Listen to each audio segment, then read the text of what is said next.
Well, সময় এখন 3:35। আমি আজকে কিন্তু পুরো অ্যানালিসিস আমার দেখলাম ঠিক কিনা, সেই জন্য কিন্তু আমার ভিডিওটা পোস্ট করতে লেট হচ্ছে।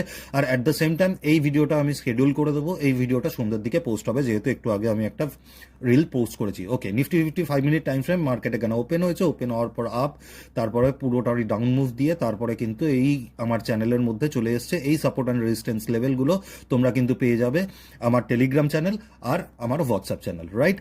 এটা চলে গেল নিফটি 50। আমি যদি দেখি ব্যাঙ্ক নিফটিতে কিন্তু আমি একটা ট্রেড নিয়েছিলাম, সেই ট্রেডটা কিন্তু আমি এখানে একটা ছোট্ট লসের মধ্যে দিয়ে আমি কিন্তু এখানে এক্সিট করে দিয়েছি, ফুল কোয়ান্টিটি এক্সিট করে দিয়েছি। কেন করেছি তার যদি লজিকটা খুঁজি তাহলে দেখতে পাবো যে আমি যে স্ট্রাইক প্রাইস নিয়েছিলাম, স্ট্রাইক প্রাইসটা কিন্তু এখানে একটা চ্যানেলের মধ্যে চলছিল। এই চ্যানেলটা যখন ব্রেকআউট করেছে তখনই কিন্তু আমি পজিশন স্কোয়ার অফ করে দিয়েছি।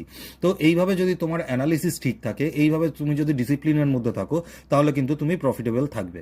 এইভাবে ট্রেডিং শিখতে চাইলে লাইক শেয়ার কমেন্ট করে দিও। Thank you.